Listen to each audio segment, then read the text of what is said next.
All right, now you may remember from Spanish 1 that we learned how to give commands.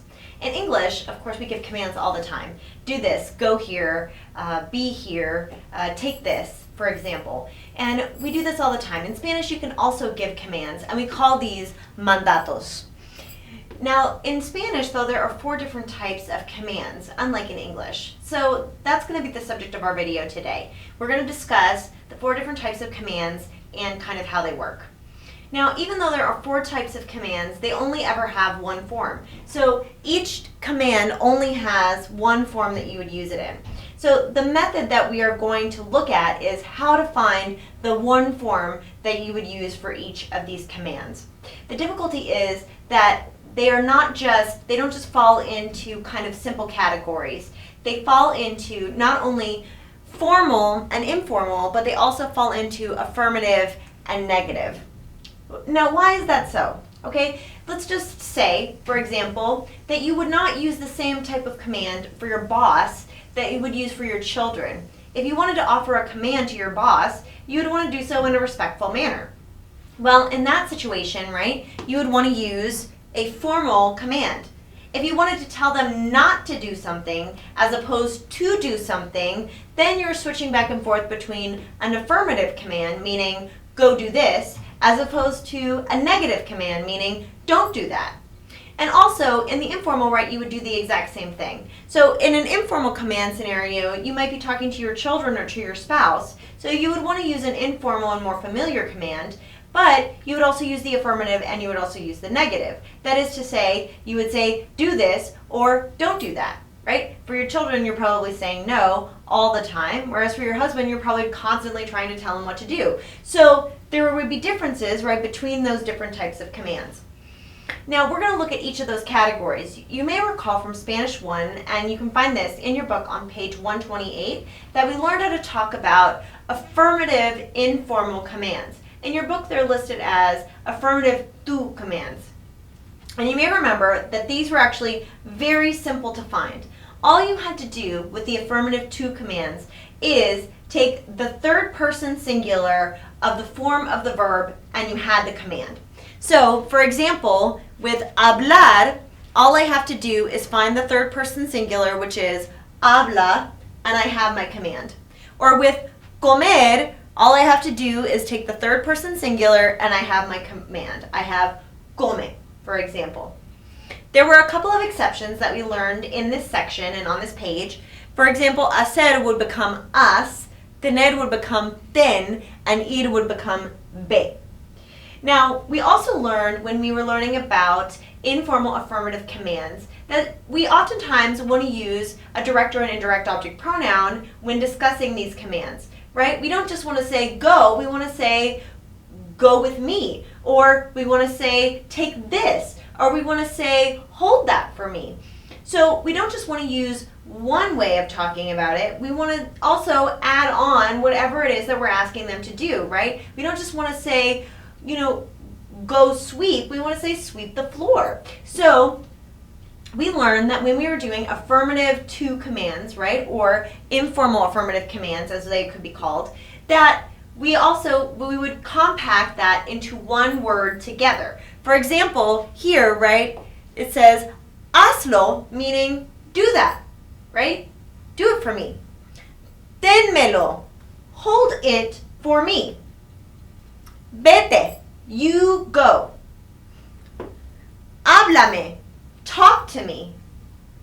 Cómelo, I want you to eat it already, right? So those are ways, right, that we learned that we needed to put those direct object pronouns or indirect object pronouns directly onto the verb and form one unit, right? So these actually form one entire word, right, all together. And notice, right, that a few of them have accent marks once they create one word. For example, here, we want the emphasis to be on the verb, so there's an accent mark at the beginning of each of these verbs.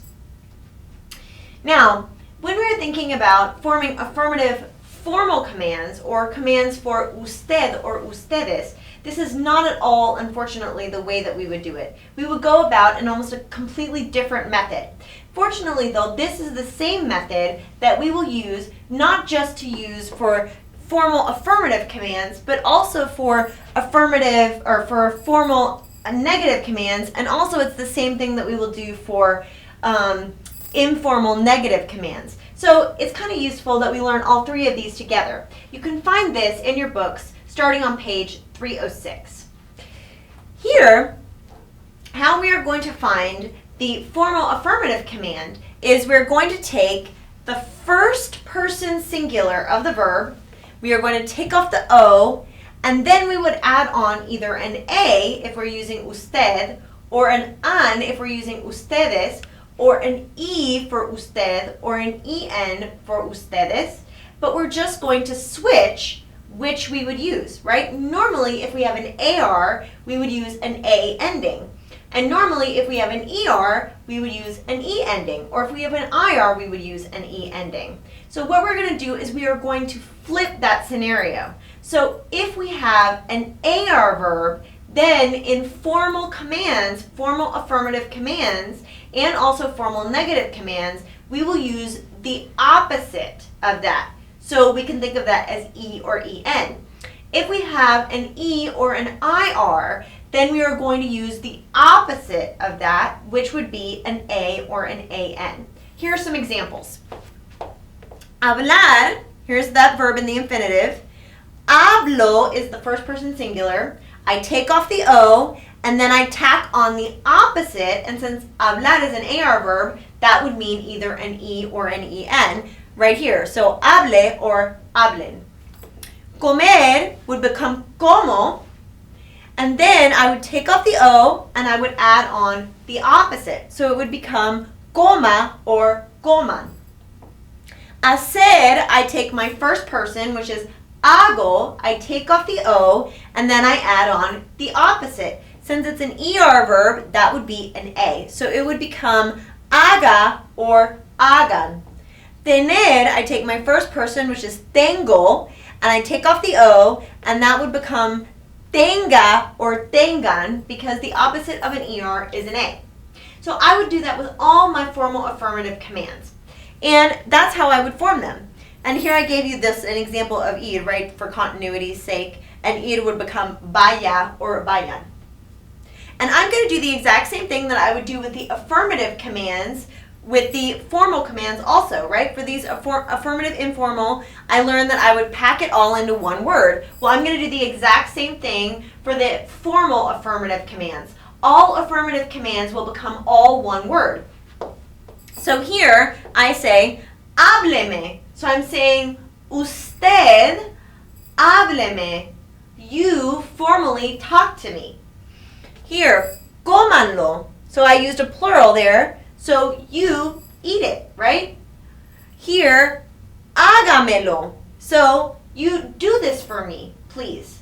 But we are being formal, so that means that we are being polite in the way that we are asking for whatever it is that we need. Here's another example, téngalo and váyase, right? So these would be hold it for me and leave, please. But notice that it's a se on the end of it as opposed to a te over here, right? Because here we're using a formal, right? So we would need a se, and here we have an informal, so that one would require a te. Now, when we're going to do the formal negative commands, we're going to do that exact same thing. So we're just going to do first person singular, take off the O, and then we're going to add on the opposite ending, whether it be A or AN. So we don't have to go through this list again, but that's exactly what we would do in the negative commands. The only thing is, right, we would have a no. So instead of hable, we would have no hable, no coma, no haga, no tenga, no vaya, right? So we would always have a no attached to that, right, because we were telling someone not to do something.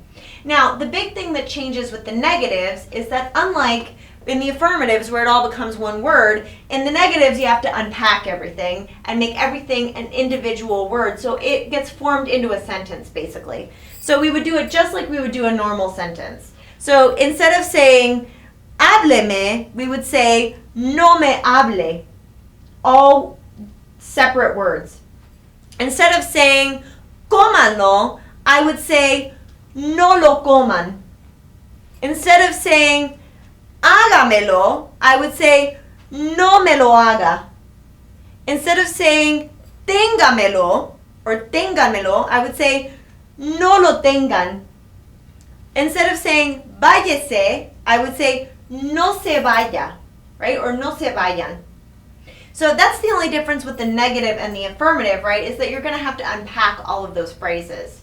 Now, when I start to think about the informal negative, that's where things can get a little bit tricky because so far we're all right? We have two different forms and we just need to unpack a few things. And that's not that confusing. But the informal negative can be a little confusing because it's going to follow this exact same pattern. The only difference is it's going to have an S on the end of it. So what we're going to do is we're going to have the first person singular, we'll take off the O, and then we're going to add an opposite just like we did with the formal commands. So we're going to choose the opposite. If it's an AR, we're going to choose ES, or IR, we're going to choose AS, and if it's an ER, we're going to choose AS, okay?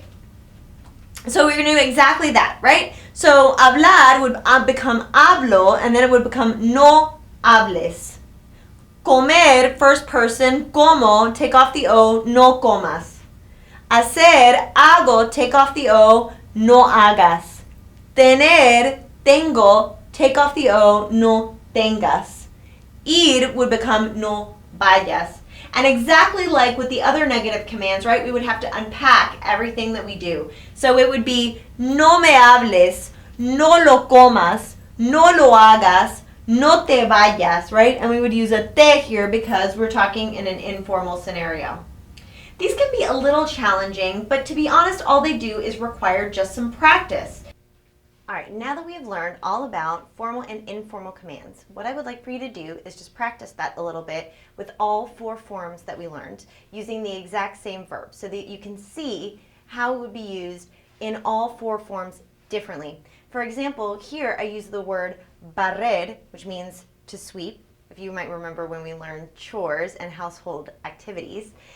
Here on the front of the note card, right, I've written both forms of the informal. The affirmative formal, barre, and also the negative formal, no barras.